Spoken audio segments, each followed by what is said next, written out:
Hello नमस्कार साथियों। ANDUT वाला में आप सभी का हार्दिक स्वागत एवं अभिनंदन है। साथियों, जैसा कि थंबनेल से क्लियर है, इस वीडियो के माध्यम से हम लोग AGTA की DB में होने वाली प्रॉब्लम के बारे में बात करने वाले हैं। हम लोग एक एक करके जो भी स्टूडेंट को प्रॉब्लम हो रही है वो सारी प्रॉब्लम को इस वीडियो के माध्यम से सॉल्व करने की कोशिश करेंगे। बात करेंगे इंटर एग्रीकल्चर से जो हैं उनके लिए जो प्रॉब्लम है, डोमिसाइल और कास्ट सर्टिफिकेट में जो प्रॉब्लम है उसके बारे में बात करेंगे, बेसिक और इसेंशियल क्वालिफिकेशन में क्या फिल करना है, ये सारी चीज़ें इस वीडियो के माध्यम से और भी जो भी डाउट हैं वो इस वीडियो के माध्यम से हम लोग जानने का प्रयास करेंगे।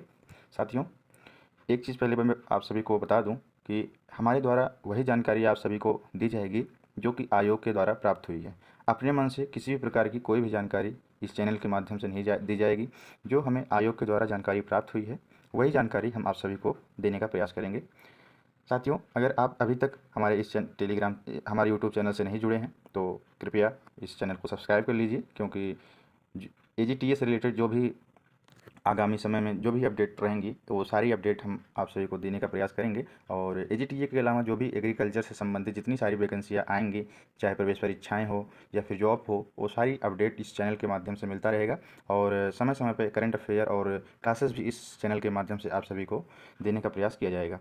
तो चलिए शुरू करते हैं। और एक बात साथियों, ये हमारा टेलीग्राम चैनल है, इस चैनल को आप सभी ज्वाइन कर लीजिए। इस चैनल के माध्यम से आप सभी को डेली न्यूज़पेपर और एग्रीकल्चर अपडेट और क्विज, ये सारी चीज़ें इस टेलीग्राम चैनल के माध्यम से आप सभी को मिलता रहेगा। AGTA से संबंधित बहुत सारी जानकारी भी इस चैनल के माध्यम से आप सभी को मिलता रहेगा।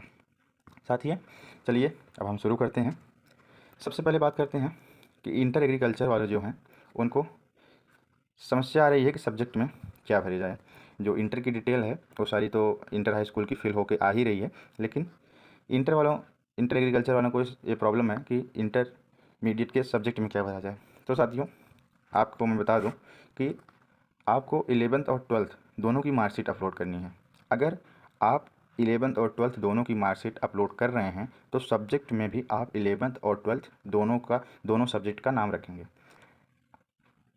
क्योंकि आप दोनों मार्कशीट अपलोड कर रहे हैं, दोनों साल आप लोगों का बोर्ड है, तो सब्जेक्ट में दोनों 11th और 12th दोनों सब्जेक्ट के नेम डालिएगा। हालांकि इससे कोई प्रॉब्लम नहीं होने वाली है, लेकिन फिर भी अपनी तरफ से अलर्ट रहिएगा आप लोग। किसी प्रकार की कोई भी असावधानी ना करिएगा। दोनों ईयर के जो सब्जेक्ट हैं वो आप इसमें फिल करिएगा। दूसरी बात, हम लोग बात करते हैं ग्रेजुएशन में सबसे बड़ी समस्या है प्रदत्त प्रमाण पत्र संख्या। साथियों, अभी तक जो आयोग के द्वारा जानकारी दी गई थी उसमें ये जानकारी दी गई थी कि इसमें प्रदत्त प्रमाण पत्र संख्या में आपका सीरियल नंबर भरना है।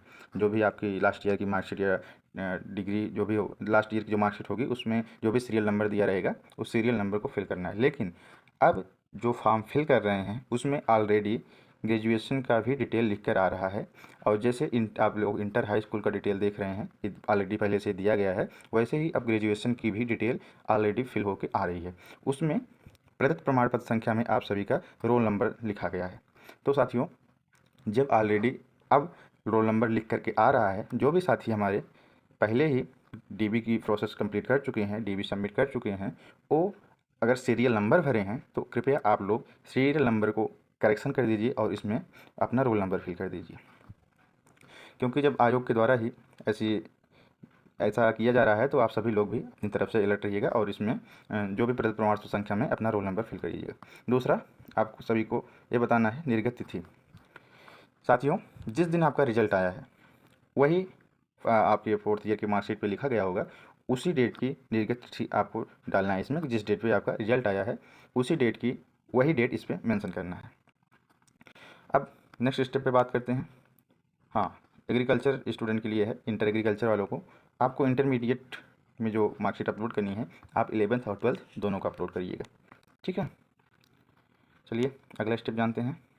अगला स्टेप ग्रेजुएशन का है, इसेंशियल क्वालिफिकेशन डिटेल का। इसमें भी कन्फ्यूजन कुछ बच्चों का है, तो इसमें हम लोग कन्फ्यूजन जो है उसी पे बात करेंगे, नहीं तो वीडियो बहुत लंबी हो जाएगी। जो मेन प्रॉब्लम है बच्चों की उसी प्रॉब्लम से रिलेटेड हम लोग बात करेंगे।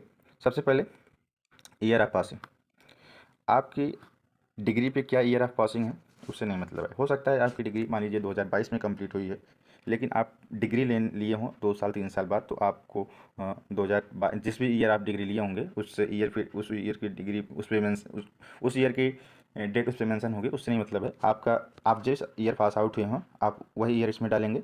और इशू डेट, सबसे मेन बात, इशू डेट में क्या डालना है।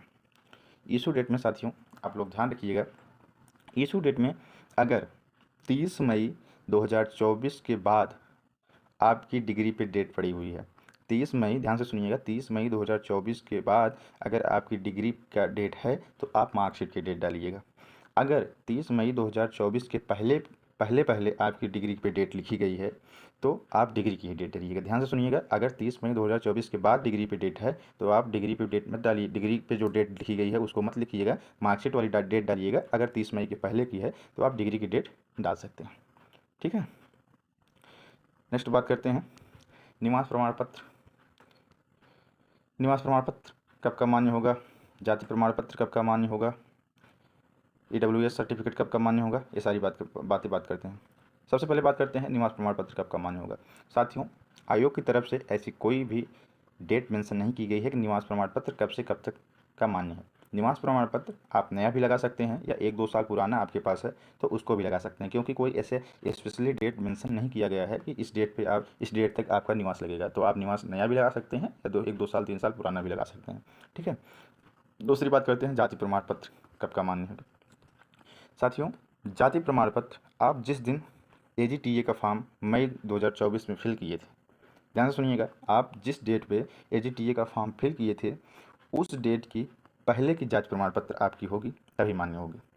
आप ध्यान से सुनिएगा, अगर आप जिस डेट पे फॉर्म फिल किए हैं उस डेट की पहले का जाति प्रमाण पत्र है तभी मान्य होगा, अन्यथा आपका जाति प्रमाण पत्र मान्य नहीं होगा। नेक्स्ट बात करते हैं EWS प्रमाण पत्र कब का मान्य होगा। साथियों, EWS प्रमाण पत्र, क्योंकि 31 मार्च को EWS एक्सपायर हो जाता है और हम लोग फॉर्म फिल किए थे 1 मई में, तो 1 अप्रैल से 30 मई के बीच का अगर आपका EWS है तभी मान्य होगा, अन्यथा आपका EWS भी मान्य नहीं होगा। 1 अप्रैल 2024 से 30 मई 2024 तक अगर आपका EWS इस बीच में बना है तभी आपका EWS मान्य होगा, अन्यथा आपका EWS मान्य नहीं होगा। साथियों, जो भी डाउट था, हम सारे डाउट्स आप सभी को, जो भी हमारे डाउट मिले हैं वो सारे डाउट क्लियर करने की कोशिश किए हैं। और अगर आपका अभी भी कोई डाउट है तो आप हम कमेंट में बता सकते हैं, जो भी डाउट है हम आपको आपकी डाउट को सॉल्व करने का पूरा प्रयास करेंगे। और वीडियो में जानकारी कैसी लगी कमेंट में ज़रूर बताइएगा। ऑल द बेस्ट, मिलते हैं नेक्स्ट वीडियो में। जय हिंद, जय भारत।